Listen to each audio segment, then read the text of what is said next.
to Simple Conversations with ASG. And the patterns of quitting set yourself up for failure. See that. Take a look at a guy, I don't know if you're familiar with Kevin Maynard. No. No arms and legs. He was a thalidomide baby. Back in the day, they gave pregnant women thalidomide for for morning sickness, and it would stop the baby's growth at whatever stage it was in. So he was born with like little flippers for arms and like little flippers on his hips. Okay, they're not really limbs. Okay, he was a D1 wrestler at Georgia. Okay, and then I watched him at a grappling event grapple and choke 3 guys out. Okay, and I've seen him do motivational speaking, and I have a tendency to look at that and say to myself, well, you can go into the gym every day. What the fuck is wrong with me? You know, it's kind of like I used to, every once in a while somebody will come to me because I try to post motivational stuff on the internet and stuff like that. And, you know, I try to be about something. And it's kind of funny because sometimes guys will almost get upset with me.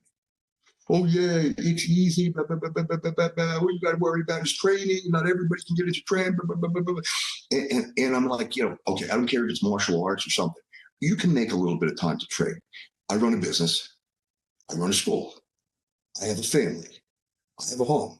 I have all these things that like everybody else does. Okay. And I'm successful in the business. Okay. It's because I don't make excuses. Like if you can't arrange your schedule to get to the MMA class at 7, the least you can do is go for a job. At some point during the day, do something. Okay. And like, look, I don't care if you say, hey, I don't care about being in shape. Hey, fine, don't be in shape. That's cool. Okay, but if you're telling me you can't be in shape because of this, I'm not sorry. I'm not buying. Yeah, I like that one. And it sparked a kind of caveat here, but the big thing that I hear anyway for people in life that they give up too quick is because they're worried about either what other people have achieved at the same time frame as them, or they're worried about what other people have to say about what they're doing now. And obviously in MMA, that's something that I mean that's everywhere, you know, like they're your records or your prize pretty much. Even that doesn't matter, okay? Because when you really look at it from the perspective of what you were just saying, okay, now, okay, I won titles in Burmese boxing. I won a stadium championship in Thailand. I fought K1. I've won regional titles in mixed martial arts. I've won jiu-jitsu world championships. I do pro shows. I suck. There's people that can say I suck. And I will agree with them. I suck. But at least I got these. You don't got those. Okay? Like, you don't matter. People are going to say what they're going to say. Okay? You see one of the greatest fighters that ever, like Khabib, Nurmagomedov, former UFC champion, retired, undefeated. I see people say he sucks. Okay, that's kind of like saying, "Tell me you know nothing about mixed martial arts," without telling me you know nothing about mixed martial arts. Okay, he dominated his opponents. Okay, and you might not like his style. You know, that's all up to individuals. But when you say it's kind of like I hear these guys, I hate goat arguments, greatest of all time. Okay, I see some guys arguing LeBron James or Michael Jordan. Now I have to sit there and say to myself, when the guy says, "Well, Michael Jordan sucked; he was overrated." Okay, have you ever watched basketball? Okay, yes, you may think LeBron James is the best ever. Michael Jordan is still a god of basketball. You know, it's kind of like the stupidity that comes out of people. You know, you're talking about, okay, if he's not the greatest of all times, then he's the second best. And you just said he sucked. You invalidated your argument right there. Okay, so I always tell people, you know, who cares what somebody else says? Okay, the only people I care about are the people in my circle that matter to me and respect. And I respect.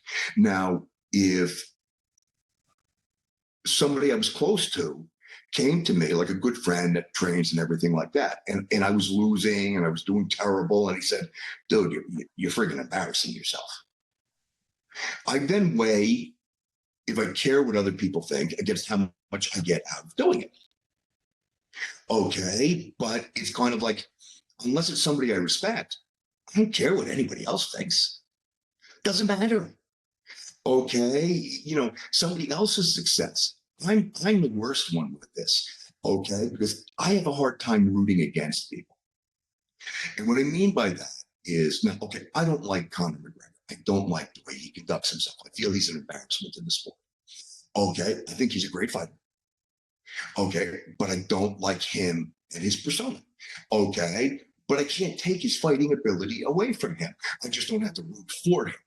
Okay, so many people are comparing yourself to somebody else is so counterproductive.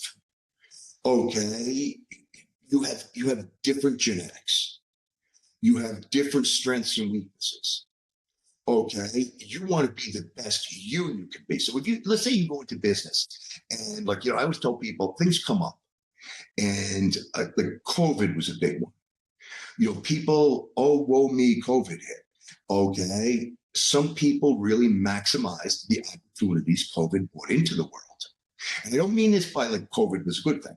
I mean this, there were economic opportunities that opened up because of COVID. Some people, myself including, took advantage of it. It was a once in a lifetime situation. I viewed it as a huge obstacle because it was negatively affecting my business, and I turned it into a positive. Okay, AI, we were talking about this earlier. AI is one right now. People are screaming the blues about AI and this, that, the other thing. Okay, but it's here. It's here to stay. Okay, learn how to maximize it and make yourself successful with it. Okay, this is a once in a lifetime opportunity. If you don't jump on the train now, you're going to miss the opportunity. Okay, and then you'll be waiting for the next opportunity. And if you skip this one, you'll skip the next one too.